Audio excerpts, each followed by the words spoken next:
En Corée du Sud, les chamans sont majoritairement des femmes. Elles sont 300 000, 2 fois plus nombreuses que les médecins. À 2 heures de route au sud de Séoul, dans la montagne sacrée de Gyeryong. C'est là qu'elles viennent recharger leur stock d'esprit.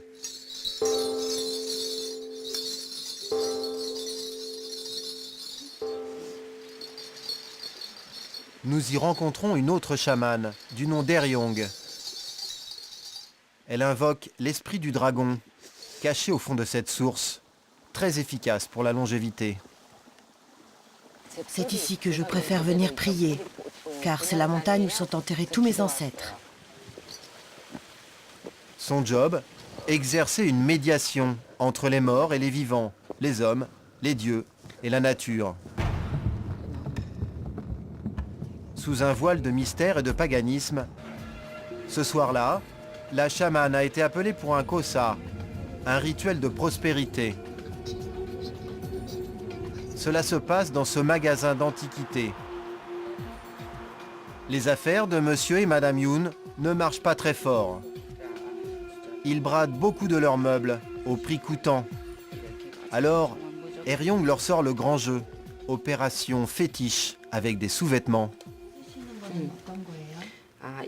C'est pour chasser les mauvais esprits qui collent sur moi.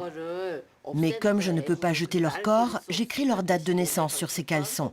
Et je les jette pour chasser les mauvais esprits. La chamane enroule les slips autour de la poupée magique avant de s'en débarrasser. Pendant 2 heures, Eryong s'efforce d'attirer la bienveillance des esprits sur les occupants des lieux.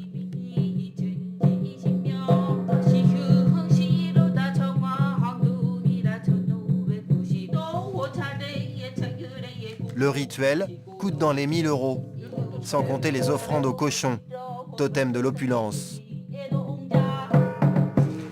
Ici, c'est le terrain de Tokevi, un esprit espiègle.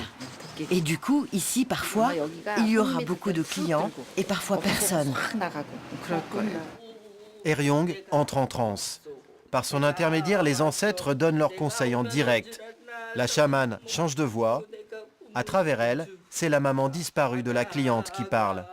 Mon bébé, merci, je te remercie, mon bébé. Quand j'étais vivante, je n'ai pas fait grand-chose pour toi. Je t'ai faite moche et je ne t'ai pas parlé gentiment. Je suis navrée. Toi, il faut que tu fasses attention aux voitures. Arrête de boire. Tu es comme ton père. Arrête de boire. J'en ai marre. La chamane endosse ensuite le rôle de la sœur de la propriétaire, décédée très jeune. Je suis venue te dire d'être gentil avec ma sœur. S'il te plaît, sois gentil avec ma sœur, même quand elle est méchante et qu'elle ne... Les angoissés sollicitent leur chamane le plus souvent possible. Monsieur et madame Yoon, eux, se contentent d'une fois par an. Ça dépend vraiment des gens. Mais nous, on n'est pas accros. En tout cas, pas au point que ça devienne un gouffre financier. Allez, venez dehors. Devenir accro à ces rituels censés procurer le succès, c'est ce qui semble être arrivé à la présidente coréenne. Soyez riches et heureux. Allez, rentrez.